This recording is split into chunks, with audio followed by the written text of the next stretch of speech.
Long ago, in the heart of America's countryside, there stood a modest boarding school. Youngsters lived alongside their instructor, rising at dawn to care for the vegetable patch, haul kindling, maintain the schoolrooms, and master their studies. Existence was straightforward, yet rich with education. Among the pupils was a boy named Eli. He was optimistic and compassionate, but academics were a battle. Deciphering the alphabet, grasping vocabulary, and recalling material felt insurmountable. Despite his earnest attempts, nothing remained in his mind. The educator observed Eli's challenges and offered assistance. "Eli, attempt this method," he would state, demonstrating the characters with care. Yet Eli remained bewildered. At times, he would exhale in exasperation and cover his eyes. Other students took notice and began to mock him. "You're so far behind," they'd chuckle. "You'll never get it." Eli felt humiliated. Each sentence weighed on him like a burden. Some days he wished to disappear. Seasons changed.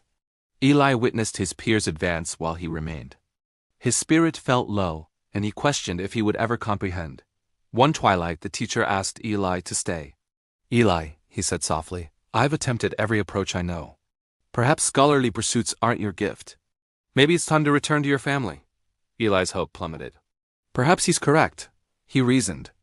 With a leaden heart, he departed the academy and started the trek to his hometown, feeling conquered. Tears threatened to fall. En route, he paused at the community well. He observed deep grooves in the surrounding rock.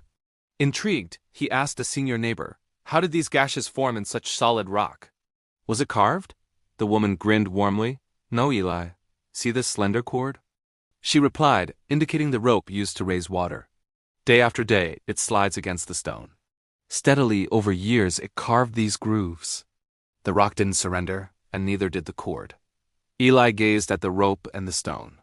A flame of optimism ignited within him. If a gentle rope can etch a hard stone through unwavering persistence, perhaps I too can learn if I strive daily. That evening, Eli remained restless. He reached a resolution. He would not quit. He would go back to the academy and continue striving, however long it required. At daybreak, Eli returned.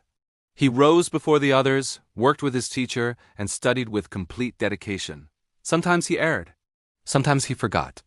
But he inquired, drilled, and tried once more. Days became weeks. Each morning, Eli hauled firewood, tended the garden, and then sat for instruction. He posed questions, wrote meticulously, and reviewed material repeatedly. Gradually, fragments started to connect. He could read a term, then a line, then a brief tale. His schoolmates observed with astonishment. The boy once deemed delayed was now unyielding and attentive. Some started to aid him. Others respected his tenacity. Months passed, then years. Eli's dedication began to yield outcomes. He could read and write proficiently, retain lessons, and solve complex questions. The boy once ridiculed became self-assured and esteemed. In time, Eli matured into a sagacious and well-read man. He authored significant texts and shared his knowledge with many. Individuals traveled from distant places to study his works and seek his counsel. Eli always remembered the lesson of the cord and the stone. It showed him that relentless effort, endurance, and resolve can conquer even the toughest barriers. No challenge is too great with persistent practice. No matter how arduous something appears, if you persevere daily, you will triumph.